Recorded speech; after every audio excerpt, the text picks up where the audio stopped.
सोनगीर येथे लोकसभा निवडणूक प्रचारार्थ उमेदवार डॉक्टर सुभाष भामरे यांचा प्रचारार्थ निर्धार मेळावा संपन्न।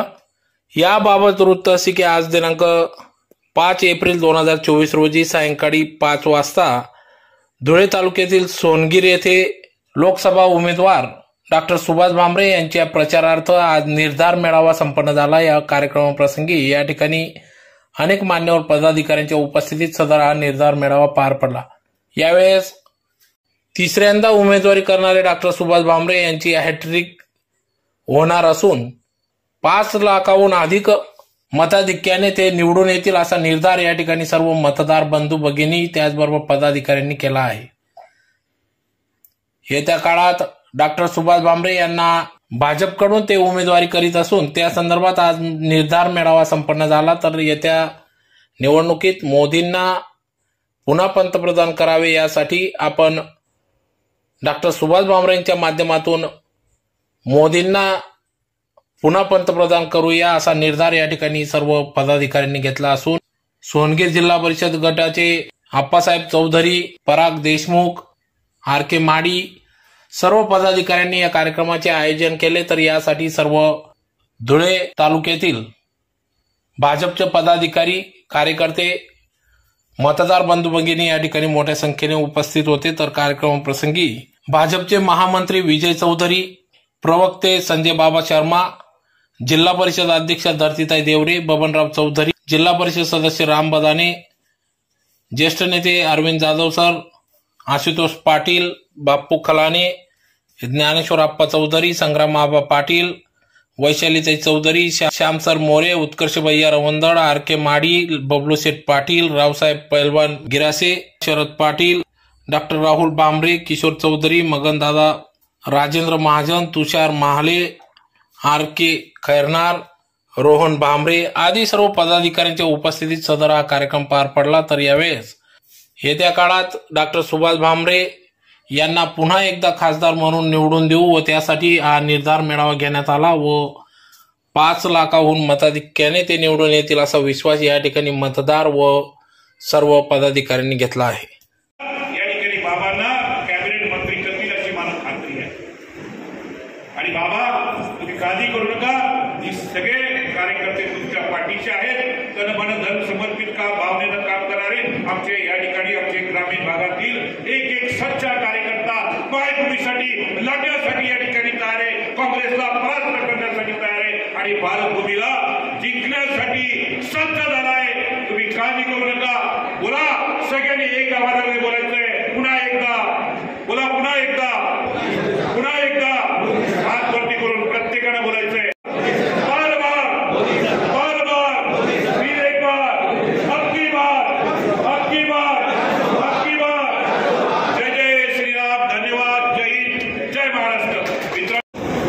महायुतीचा अधिकृत उमेदवार म्हणून ते आपल्या समोर उभा आहे, आपला आशीर्वाद घेण्यासाठी उभा आहे। 20 मे रोजी धुळे लोकसभा मतदारसंघाचं मतदान आहे आणि त्या दिवशी आपलं स्वप्न पूर्ण करण्यासाठी, मोदींना प्रधानमंत्री करण्यासाठी आपला अधिकृत उमेदवार सुभाष रामराव भामरे या नावापुढे कमळाचं निशाण असलेलं बटन, ते बटन दाबून आपल्याला मोदी साहेबांना प्रधानमंत्री करायचे आहे। ते बटन दाबून भारताला विकसित भारत करायचा आहे आणि म्हणून आज आपल्या समोर उभं राहताना गेल्या 10 वर्षापासून खासदार म्हणून काम करत असताना, आपली सेवा करत असताना आपण दोन्ही वेळेस प्रचंड मतांनी निवडून दिलं आणि या धुळे तालुक्यात त्याचं मिरवणूक कधीच विसरू शकणार नाही।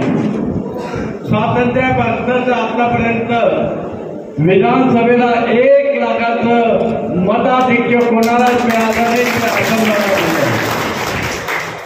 आणि म्हणून 2014 पासूनच ठरवलं या धुळे लोकसभा मतदारसंघातील जनतेच्या ऋणात उतरायचं होऊ शकत नाही, परंतु या मतदारसंघाच्या विकासासाठी जो काही प्रयत्न करता येईल तो निश्चितच प्रयत्न करेल.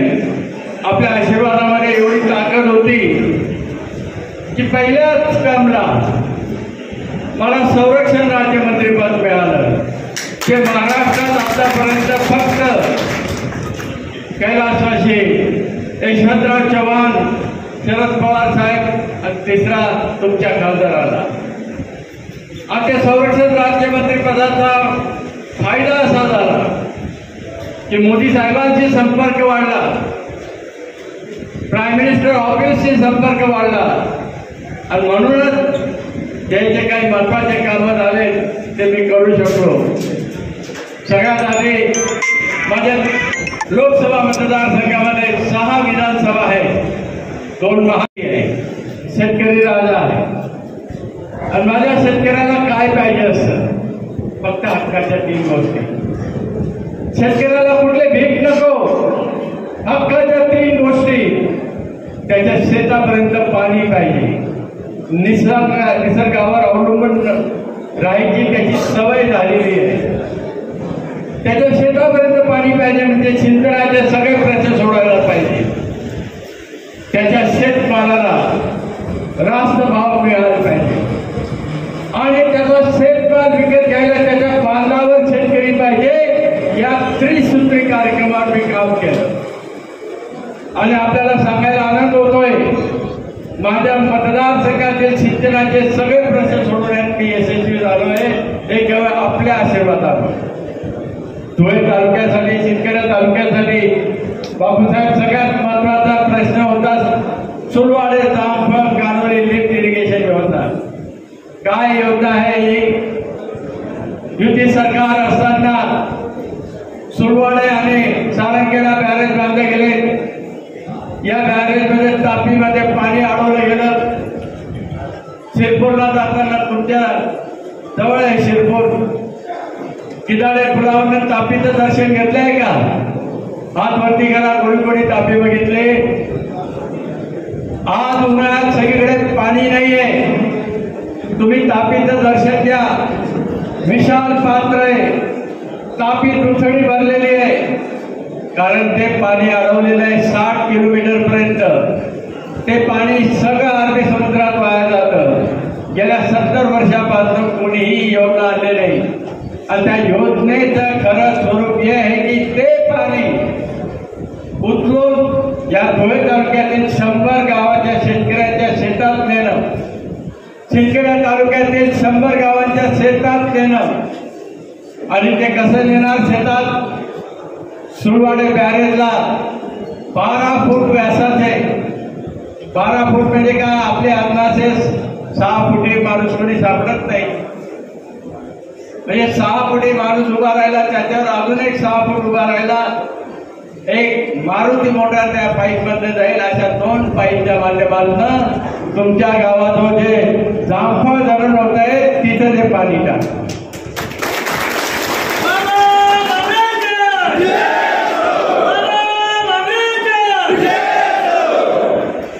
तुम्ही दररोज जाता येता जामफळ धरणाचं काम बघताय. याला 2,500 कोटी लागणार होते. 2,500 कोटी लागणार होते. 30 वर्षापासून कोणी नवा पैसा आणला नाही.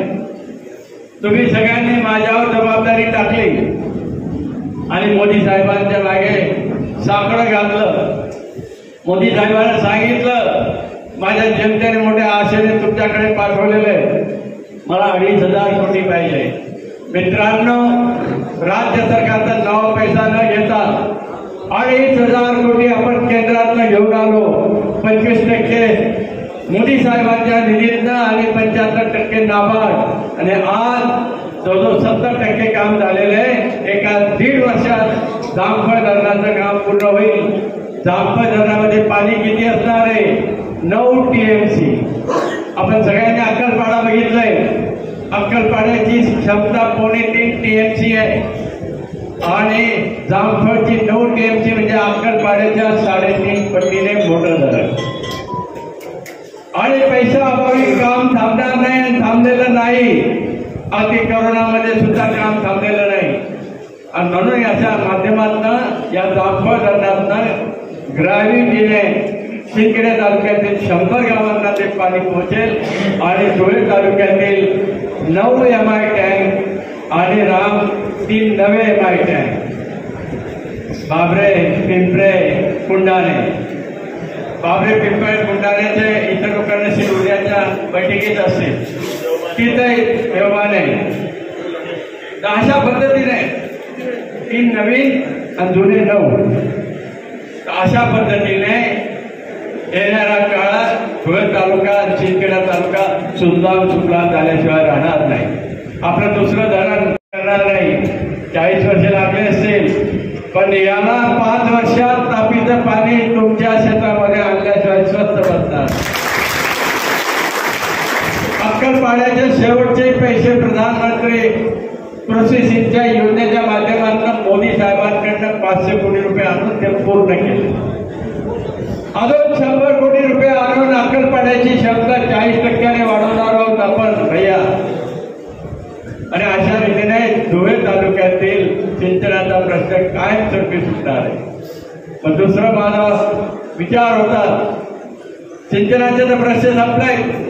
बागला तालुक्यात आपले कोणी नाटक होत असेल त्यांना विचारा. त्यांच्याकडे कालव्याचे 7 प्रश्न 40 वर्षापासून प्रलंबित होते. ते मी आधी घेतले पण सांगण्यात आले नॉट फिजिबल म्हणून बाजूला ठेवण्यात आले. पण सतत 4 वर्ष प्रयत्न करून आज बागला तालुक्याचे 7च्या 7 कालव्याचे प्रश्न सोडवले. तिथलाही सिंचनाचा प्रश्न सोडवला आणि या धुळे तालुक्याच्या आणि बागला तालुक्याच्या सिंचनामुळे मालेगावचा माळ माता काठवड भागातील गावांचाही सिंचनाचा प्रश्न सुटला. आणि खासदार म्हणून माझे काम असतात दिल्लीतनं जास्तीत जास्त निधी आणायचा, मोठमोठे योजना करायच्या आणि सगळ्यात महत्वाची योजना ते मनमाड इंदूर रेल्वे. 40 वर्षापासून आपण मनमाड इंदूर रेल्वेचं नाव ऐकलेलं आहे. या 10 वर्षात मनमाड इंदूर रेल्वे मंजुरी करून आणली. मोदी साहेबांच्या हस्ते उद्घाटनही केलं. त्याच्या पहिल्या टप्प्याचं काम धुळ्यापासून तर नळाला 56 किलोमीटरचं चालू झालेलं आहे. या 25 गावातलं जमीन अधिग्रहण झालेली आहे. आणि सगळ्यात महत्वाचं सोनगीरवरनं ही रेल्वे जाणार आहे. सोनगीर रेल्वे स्टेशन होणार आहे आणि सोनगीर संपूर्ण भारताला जोडलं जाणार आहे.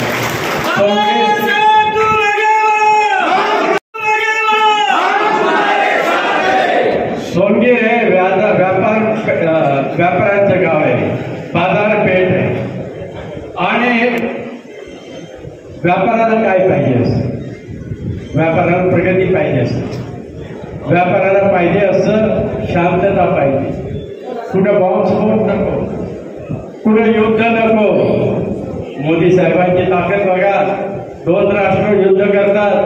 आपले लोक तिथे अडकलेले असतील तर मोदी साहेबांची मदत बघा. रशिया आणि युक्रेनला सांगतात तुम्ही 24 तास युद्ध थांबवा. आमचे 20,000 मुलं तिथे आहेत त्यांना मायदेशी परत आणायचंय. ये मोदी. आणि म्हणून याच्या पद्धतीने जर काम करायचं असेल तर माझ्या मतदारसंघासाठी मोदी साहेबांकडे साकडं घातलं की मला मनमाड इंदूर रेल्वे पाहिजे. आणि आज त्याचं टेंडर निघून काम सुरू झालेलं आहे. हा जो सोनगीर परिसर आहे MIDC लढणाऱ्याची आहे. आपल्याला सगळ्यांना माहिती आहे. पूर्वी काही शेड दिसायचे नाही. आता बाबा नडारा MIDC मध्ये सगळे प्लॉट विकले गेले. रावसाहेब प्लॉट विकत घ्यायला गेला तर दुप्पट किमतीत सुद्धा नाही मिळाला. अशा पद्धतीने येणाऱ्या काळात मोठ्या प्रमाणात कारखानदारी या भागात येणार आहे. कारखाना तुमच्या भागात केव्हा येतो? जेव्हा कारखान्याला पूरक गोष्टी असतील तर. आपल्याला माहिती असेल इथे ज्येष्ठ लोक बसलेले आहेत. 50 वर्षापूर्वी नाशिक, जळगाव, धुळे सारखीच परिस्थिती होती. आज नाशिकला मोठ्या पद्धतीने कारखाने सुरू झालेले. कारखानदार तुमच्या भागात केव्हा येतो? जेव्हा राष्ट्रीय महामार्गाचं जाळ असतं तेव्हा येतो. कारखानदार तुमच्याकडे केव्हा येतो? जेव्हा त्याच्या इंडस्ट्रीला भरपूर पाणी आहे ते सुलवाडे जापाच्या माध्यमातून. कारखानदार तुमच्याकडे केव्हा येतो? जेव्हा सवलती पाहिजे असतात तर आपला D2 आहे, इथं भरपूर प्रमाणात सवलती मिळतील. आणि म्हणून दिल्ली मुंबई इंडस्ट्रियल कॉरिडॉर या भागातून जाणार आहे, धुळ्यावरनं नरडाणापर्यंत, नरडाणाच्या पुढे शिरपूरपर्यंत, आणि दुसऱ्या फेजमध्ये धुळ्याची निवड झालेली आहे. आणि म्हणून येणाऱ्या काळात फूड प्रोसेसिंगची इंडस्ट्री मोठ्या प्रमाणात इकडे होणार आहे. सोनगीरच्या व्यापार बंधूंसाठी ही आनंदाची गोष्ट आहे. फूड प्रोसेसिंग मध्ये कोणते कारखाने येतील? आपल्याकडे मका आहे, ज्वारी आहे, बाजरी आहे, याच्या माध्यमातून इथेनॉल बनायचंय. मोठ्या प्रमाणात कारखाने सगळीकडे सुरू झालेले. आणि आज जर कधी आपण त्या कारखानदारांना रेल्वे देतोय, नॅशनल हायवे देतोय. नॅशनल हायवे कोणते आहेत? हा तर नॅशनल हायवे आपल्या गावावरच जातो, तो 3 नंबरचा आहे. परंतु नॅशनल हायवे 6 पण आहे, तो नागपूरहून सुरतला जातो, तर संपूर्ण धुळे जिल्ह्यात जातो. नॅशनल हायवे 211 आहे, तो धुळ्यावरनं चाळीसगाव, औरंगाबाद, तिकडे सोलापूर पर्यंत जातो. आपला कुसुंबा ते मालेगाव कधीच नॅशनल हायवे झाला नसता, तो आपण राष्ट्रीय महामार्ग केला. आता कुसुंब्याहून कोंडाईचा शहादा आणि अंकलेश्वर पर्यंत सर्व ते कोंडाईद्वारे मोठ्या प्रमाणात. आणि सोनगीर पासून तर कोंडाईचा शहादा हा सुद्धा राष्ट्रीय महामार्ग आपण मंजूर केलेला आहे. आणि त्याचं 4 पदरी काम लवकर सुरू होणार आहे. तर अशा पद्धतीने ग्रामीण भागातला लोकसभा मतदारसंघ धुळे हा एकमेव मतदारसंघ आहे, त्याच्यात 6 राष्ट्रीय महामार्ग. आमच्या धुळेकरांना मी म्हणत असतो की आपण धुळ्यात कुठल्याही बाजूने आला तर 4 लेनने येतो, कुठल्या बाजूने बाहेर गेला तर 4 लेन येतो. अशा पद्धतीने भारतीय जनता पक्षाच्या माध्यमातून मोदी साहेबांच्या राज्यात आम्ही हा विकास करू शकतो. आणि म्हणून फूड प्रोसेसिंग इंडस्ट्री आपल्याकडे कोणती रिझर्व राहणार आहे? आपल्याकडे कापूस आहे, टेक्सटाईल पार्क आणि बाबा 1000 हेक्टर MIDC मध्ये रिझर्व आहे. येणाऱ्या काळात मोठं टेक्सटाईल पार्क आपल्याकडे सुरू होणार आहे. आणि मगाशी सांगितल्याप्रमाणे इथेनॉलचे मोठ्या प्रमाणात प्रोजेक्ट येतील, कांद्यापासून प्रोसेसिंग अनेक गोष्टीसाठी. आणि जेव्हा असे कारखाने तुमच्या भागात येतील, त्यांना कच्चा माल पाहिजे, ते तुमच्या बांधावर कच्चा माल घ्यायला येतील. आणि म्हणून अशा पद्धतीचं चित्र उभं करणं हे खऱ्या अर्थाने खासदाराचं काम आहे. 10 वर्ष तुम्ही मला संधी दिली, हे करण्यात यशस्वी झालो याचं समाधान आहे. तुमचे उपकार कधी फेडू शकणार नाही, कारण तुमच्या माध्यमातून मला संधी मिळाली संरक्षण राज्यमंत्री पदाची. संरक्षण राज्यमंत्री असताना माझ्या आयुष्यातला अतिशय सोन्याचा पिरियड होता. जे अनुभव आले ते केवळ तुमच्यामुळे. माझ्याकडे काम काय होतं? ते जवान आहेत, आपल्या सीमेवर मायभूमीचं रक्षण करतात.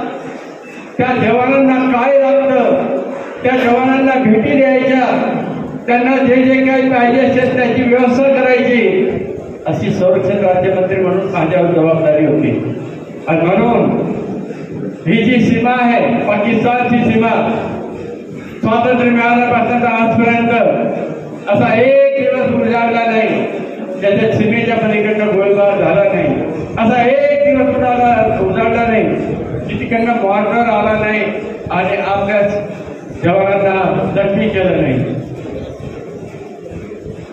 भारत पाकिस्तानची सीमा खास करून पंजाब पासून पुढे जम्मू काश्मीर आणि लडाख पर्यंत कशी सीमा आहे, ही काय आपले गावागावातली सीमा नाही. एका बाजूला 22,000 फूट उंच डोंगर, दुसऱ्या बाजूला 100 मीटरवर पाकिस्तानचा डोंगर, तोही 22,000 ते 20,000 फूट. आपला जवान गस्त घालत असतो, भारत मातेचं रक्षण करत असतो. तो काय फ्लॅट सिस्टीममध्ये बंगल्यामध्ये राहत नाही. सीमेवर बंकर असतात, बंकरची उंची फक्त 3 फूट असते. आणि त्या बंकरमध्ये राहत असताना जेव्हा तो गस्त घालतो माझा जवान, तेव्हा त्याला माहिती असतं समोरून जर एखादी गोळी आली तर आपल्या हृदयाचा वेध घेईल, एखादं मॉर्टर आलं तर आपल्या चिंधड्या होतील. पण तो त्याची अजिबात चिंता करत नाही. भारत मातेच्या रक्षणासाठी तो तिथं असतो. तोही तुमच्या आमच्यासारखा माणूस आहे, त्यालाही आया बहिणी आहेत, वृद्ध माता पितांची त्याला चिंता आहे, बायका मुलांची चिंता आहे, परंतु देश सेवेसाठी तिथं उभा राहतो आणि त्या जवानांची सेवा करायची संधी तुमच्यावर मला मिळाली. आज तिथं आपण बघितलं असेल बॉम्बे बॉम्बस्फोटामध्ये जवळजवळ 200-300 नागरिक मारले गेले. आक्रोश झाला होता संपूर्ण देशात. सगळ्यांना वाटत होतं की पाकिस्तानला धडा शिकवायला पाहिजे, परंतु त्यावेळेस निभळ नेतृत्व होतं. पाकिस्तानवर अटॅक करण्यासाठी अमेरिकेची परवानगी घ्यावी लागत होती. पण मोदी साहेब आल्यापासून काय झालं, चित्र बदललं. जम्मू काश्मीर सोडून पाहतात कुठेही बॉम्बस्फोट झालेला नाही आतापर्यंत 10 वर्षात. आणि जेव्हा पुलवामावर भ्याड हल्ला झाला, आपले 40च्या वरती जवान शहीद झाले, आक्रोश होता. आणि मोदी साहेबांनी क्षणाचीही पर्वा न करता आपल्या सैन्याला पाकिस्तानमध्ये पाठवलं, विमानांना पाकिस्तानमध्ये पाठवलं आणि त्याचा नेस्तनाबूत केला. याला म्हणतात खंबीर नेतृत्व. आज पाकिस्तान हिंमत करत नाही, आज चीन सुद्धा हिंमत करत नाही. जेव्हा डोकलामध्ये चीनी सैन्य घुसलं होतं, 3 महिने थांबले. भारताने प्रतिकार केला. भारताने सांगून दिलं 62चा हा भारत नाही आहे, नेहरूचा भारत नाही आहे, हा मोदीचा भारत आहे. आणि 3 महिन्यानंतर चीनने गाशाकुंडात परत चालला गेला. म्हणून असं खंबीर नेतृत्व आपल्याला पुन्हा पाहिजे. भारताला जर आर्थिक महासत्ता करायची असेल तर आपल्याला पुन्हा 2024 मध्ये मोदींना प्रधानमंत्री करायचंय. म्हणून आपल्याला साकडे घालायला आलेलं आहे. आपलं स्वप्न पूर्ती करण्यासाठी उमेदवार मी नाही आहे, उमेदवार आपण सगळेजण. मी उमेदवार नाही आहे, मोदी साहेब उमेदवार आहे. आणि म्हणून 20 तारखेला मोठ्या संख्येने येऊन मतदान करून भारतीय जनता पक्षाच्या प्रतिनिधीला जास्तीत जास्त मताने निवडून द्या आणि भारत विश्व करण्यासाठी मोदी साहेबांच्या हात बळकट करूया. कडून आणि 2 शब्द संपवतो. 70 वर्षापासून काँग्रेसच्या माध्यमातून कारखानदारी वाढावी याच्यासाठी पूरक गोष्टी केल्या गेल्या नाहीत आणि भारतीय जनता पक्षाच्या माध्यमातून तुमच्या खासदार म्हणून मी सातत्याने या गोष्टीचा विचार केला की 10 वर्ष खासदार म्हणून 2014 ते 2024 या 10 वर्षाच्या कार्यकाळात बाबांनी एक लोकप्रतिनिधी म्हणून जी काही कामं जनतेची केली आणि आपल्या भूमिकेला न्याय देण्याचा प्रयत्न केला. आणि म्हणूनच डॉक्टर सुभाष बाबा भामरे तिसऱ्यांदा नरेंद्र मोदींच्या महाराष्ट्रातल्या पहिल्या यादीत त्यांचं नाव डिक्लेअर झालं. त्यामुळे त्यांच्या कर्तृत्वाचा खऱ्या अर्थाने सन्मान या देशाचे पंतप्रधान माननीय नरेंद्र मोदी साहेबांनी आणि भारतीय जनता पार्टी केली.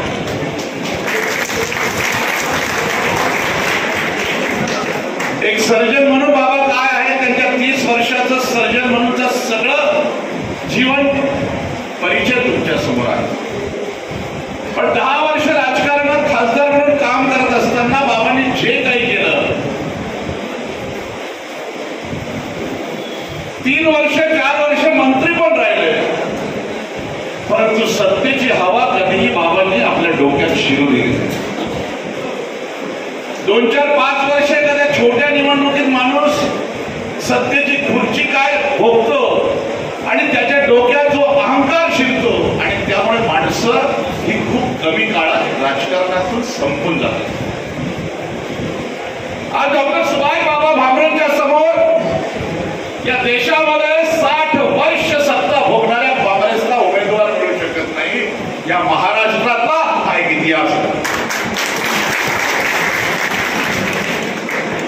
दिल्लीच्या 10 जनपदवर सोनिया गांधींना भेटण्यासाठी 1 वर्ष अपॉइंटमेंट घेतल्यानंतर सुद्धा भेट होत नव्हती. कधी अहमद पटेलच्या पाया पडावं लागत होत्या, तर कधी गुलाम नबी आझादला ते भेटावं लागत होतं. तेव्हा कुठं महाराष्ट्रातलं कुणीतरी तिकीट मागणारा नेता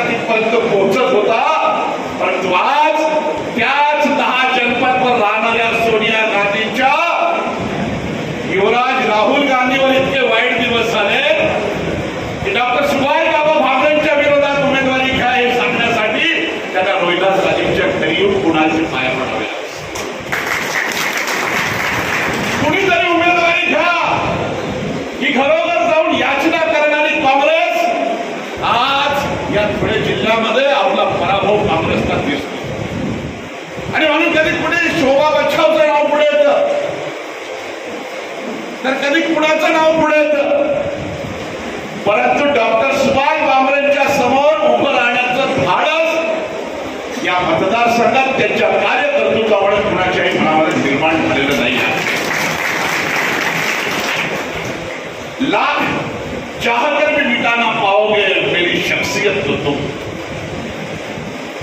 लाख चाहकर भी मिटाना पाओगे मेरी शख्सियत को तुम, क्योंकि मेरा कारवा मेरे चाहने वालों से चलता है, ना कि मेरी नफरत करने वालों से.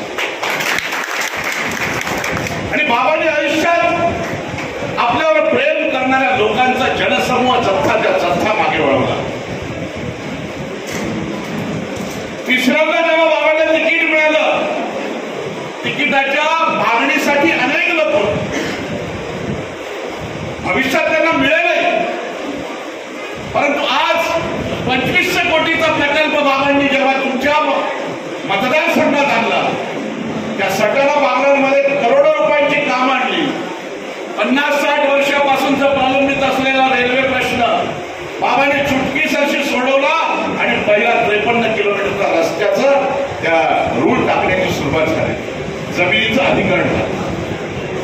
सांगतो की 2024 ते 29 या काळाच्या दरम्यान डॉक्टर सुभाष बाबा भामरे हे केवळ खासदार म्हणून आपण पाठवणार नाही आहोत, तर ते या देशाचे कॅबिनेट मंत्री म्हणून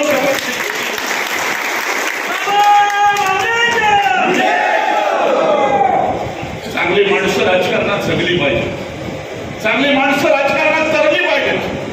व्यक्तिगत जीवनात 30 वर्ष झालं मला राजकारणात काम करतोय. भारतीय जनता पार्टीचा झेंडा एकदा जो हातात धरला तो आज तागायत मी सोडलेला नाही. बाबा मी 7 निवडणुका लोकसभेच्या जवळून बघितल्यात, म्हणाल तर 8 निवडणुका बघितल्यात.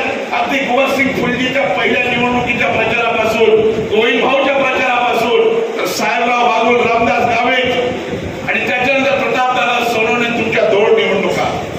पण तुमच्या एवढा यशस्वी, भाग्यवान आणि कर्तृत्ववान खासदार या लोकसभेला कधी मिळाला नाही. तुम्ही प्रामाणिक. मोदींना खऱ्या अर्थाने अशाच माणसांची गरज. आज एक बातमी सोशल मीडियाला आपण बघा, 437 माणसांची यादी दिल्लीच्या गव्हर्नरने बोगस भरती नोकरांची त्या दिल्ली म्युनिसिपल मध्ये दुर्गेश पाठक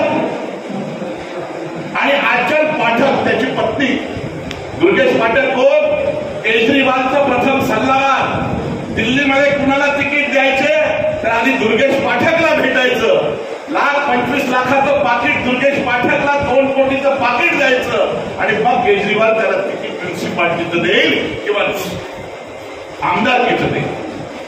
त्या दुर्गेश पाठकच्या पत्नीला 2,20,000 रुपये पगार सरकारचा. काम फक्त काय? Educational adviser. अशा बोगस पदव्या देऊन 437 लोकांची पहिली यादी गव्हर्नरने आज कॅन्सल केलेली. आणि ते बोंबा मारतात आपचे लोक की बेरोजगार केलं लोकांना, त्यांच्या पोटावर पाय ठेवला. अरे मला सांगा, 13 वर्ष गुजरातचे मुख्यमंत्री, 10 वर्ष देशाचे पंतप्रधान असलेल्या नरेंद्र मोदींनी एका तरी नातेवाईकाला यात आपल्या 24 वर्षाच्या 27 वर्षाच्या राजकारणात नोकरी दिली असेल ना, तर आम्ही त्यांचा प्रचार करणं सोडू. स्वतःच्या सख्या भावाची पुतणी नाथ ती जेव्हा पदवीधर झाली, चांगल्या मार्कांनी पास झाली आणि ती पंतप्रधान असलेल्या चुलत आजोबांकडे जेव्हा गेली आणि ती नोकरीसाठी प्रयत्न करत होती, तर पंतप्रधान नरेंद्र मोदींनी काय सांगावं की जसं सामान्य लोक लाईनीत परीक्षा देऊन पास होतात, तू पंतप्रधानाची नात जरी असली तर तुला वेगळा न्याय दिला जाणार नाही. आणि म्हणून आमचं सरकार चालवणाऱ्या केजरीवालनी आपले कार्यकर्ते पोचले. कुणाला 2,20,000, कुणाला 1,50,000 पगार, 1,70,000 पगार, अशी 437 लोकांची यादी. या निवडणुकीत बाबांना मतदान का द्यायचं? हा देश तुम्हाला खऱ्या अर्थाने जर जिवंत ठेवायचा असेल आणि स्वाभिमानाने आपल्याला जगायचं असेल तर या देशात आणखी 20 वर्ष नरेंद्र मोदी आणि भारतीय जनता पार्टीच्या छोटे मोठे कामं तुमच्या झाले नसतील त्याकडे दुर्लक्ष करतात. करा. पण या देशाची मातृभूमी ती आहे, माती तुम्हाला कधीच माफ करणार नाही जर तुम्ही काँग्रेसला मतदान केलं. एक पंजाब बसून जाईल एवढी जागा, 2 लाख स्क्वेअर किलोमीटरची जागा वक्फ बोर्डाच्या नावाखाली मुसलमानांना दान करण्यात आलेली आहे देशात. माहिती होतं? आपली स्मशानभूमी ही 50 बाय 50ची असते आणि त्यांचं कब्रस्तान 5000 बाय 5000 स्क्वेअर फूटचं असतं. वक्फ बोर्डाला जर आवडलं तर कुठेही जागा. 1992 नंतर तो कायदा त्यांनी केला आणि या सगळ्या गोष्टी जर तुम्हाला बदलायच्या असतील तर तुमच्या समोर मी का बोलतोय, हे प्रखर हिंदुत्वादी विचारांचं गाव आहे. या ठिकाणी शुक्ल नावाचे आमचे ते दिवंगत कार्यकर्ते शिवसेनेचे जरी असतील पण या प्रसंगी त्याची आठवण मला येते.